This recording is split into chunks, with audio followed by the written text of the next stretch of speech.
Lorsqu'on veut installer un ventilateur de plafond, on se retrouve souvent avec des questions qui consistent à savoir où le mettre exactement. C'est le calpinage finalement. Alors ça va dépendre de plusieurs facteurs. Ce qu'il faut comprendre déjà, c'est qu'un ventilateur de plafond, ça produit un cône d'air qui va descendre vers le sol, qui va taper le sol, qui va répartir la vitesse de l'air au niveau du sol, et s'il y a des obstructions latérales, qui va monter sur les côtés et revenir. Donc vous avez vraiment un effet de convection sur le ventilateur. Et quand vous êtes sous le ventilateur, la vitesse d'air sera plus importante que quand vous vous en éloignez. D'ailleurs, c'est pour ça que nous le testons pour avoir des vitesses d'air en fonction des distances. Ensuite, vous avez bien évidemment l'impact de la taille du ventilateur. Un ventilateur d'un mètre 30 ne va pas avoir la même zone de couverture qu'un ventilateur de 2 mètres 40, voire de 9 mètres, comme les ventilateurs les plus grands qu'on peut avoir, qui vont brasser de l'air sur des milliers de mètres carrés. Donc là, on va avoir un impact de la pénétration de l'air avec les pales, en fonction du nombre de pales, de l'inclinaison des pales, de la forme des pales, et bien évidemment de la vitesse de rotation de l'appareil. Ce qu'il faut qu'on prenne en compte aussi quand on fait une analyse, donc une STD, une simulation thermodynamique, c'est quelle est l'activité qui est faite dans le local qu'on va traiter. Quelqu'un qui est assis devant un ordinateur ne va pas du tout avoir les mêmes besoins que quelqu'un qui est en train de bouger des caisses ou quelqu'un qui est en train de faire du sport, de lever des haltères ou de courir. Donc ça va influencer donc, sur le facteur qu'on appelle le MET, qui est un des facteurs, une des données entrantes qu'on a quand on fait un calcul pour savoir si on est dans la zone de confort ou si on n'est pas dans la zone de confort. On va aussi prendre en compte le fait que les gens puissent se déplacer un petit peu ou pas. Est-ce que c'est des postes fixes de travail, des écoles avec des salles de classe où les enfants sont positionnés à leur banc, ou bien est-ce qu'il y a une certaine souplesse, si c'est un centre commercial par exemple, puisque les gens sont en train de passer d'une zone à une autre. Ça aussi, ça va avoir une implication sur le positionnement. Est-ce qu'on a ensuite des températures effectivement qui sont très différentes d'un endroit à l'autre en fonction de la conception du bâtiment? Ça va être un autre point qu'il faut qu'on prenne en compte. Et aussi, est-ce que les gens qui sont dans la zone peuvent ou pas contrôler? C'est-à-dire, est-ce qu'ils peuvent avoir, par exemple, comme dans les chambres d'hôtel, est-ce qu'ils peuvent se dire, tiens, je vais mettre le ventilateur plus ou moins fort, ou bien est-ce que c'est quelque chose qui est piloté de façon centralisée?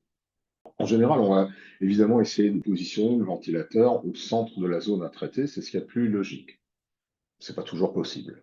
Ensuite, si on veut mettre plusieurs ventilateurs, si c'est une pièce qui est longue, comme celle qui est dans l'exemple ici, on va mettre deux ventilateurs l'un à côté de l'autre ou plus. Il faut juste respecter des écarts de distance entre les ventilateurs parce que sinon vous allez avoir une perturbation du flux. Et dans certains cas, en fait, on a des projets qui arrivent avec plusieurs ventilateurs et quand on fait une étude, on se rend compte que finalement un ventilateur aurait suffi. La hauteur de pose du ventilateur est réglementée. Il ne faut pas que le ventilateur soit posé trop bas, sinon il faut qu'il soit protégé par une grille parce que on veut éviter bien évidemment les chocs que pourraient avoir les gens en touchant le ventilateur par erreur. Donc il faut qu'il soit entre au moins 2,10 m pour ce qui est de la référence américaine, voire 2,30 m en France.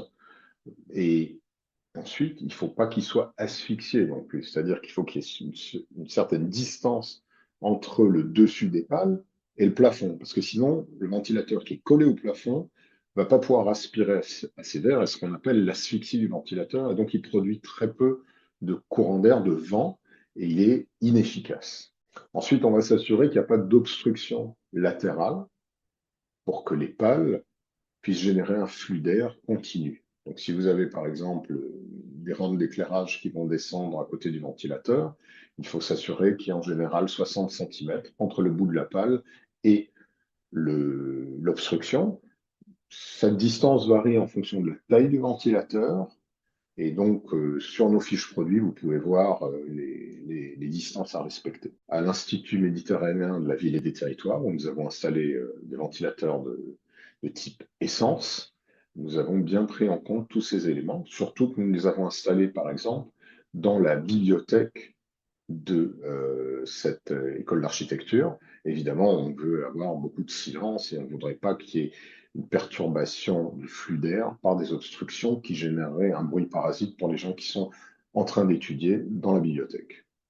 Dans des entrepôts, comme ici, là, on a des contraintes qui sont différentes. Je dirais qu'on va rechercher plus de vitesse d'air, le bruit est moins un problème, on veut vraiment chercher une efficacité maximum pour rafraîchir les gens, les manutentionnaires qui travaillent dans cet espace. Pour chaque dossier, nous allons faire une étude aérolique pour s'assurer qu'on a bien adapté le type de ventilateur, le nombre de ventilateurs et l'emplacement où on pose ces appareils aux besoins de notre client.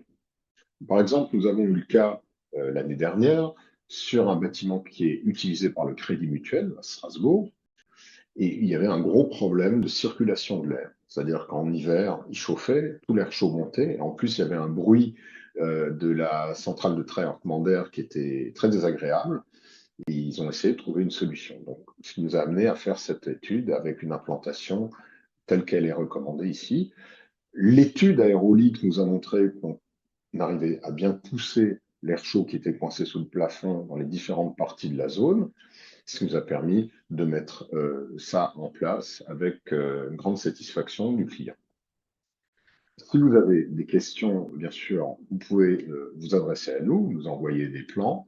Et vous avez énormément de ressources aussi sur notre site web, hein, donc turbobrice.com/ressources. Et là, vous avez des outils de dimensionnement pour avoir une première approche déjà du nombre d'appareils qu'il faudrait selon les espaces, selon les activités.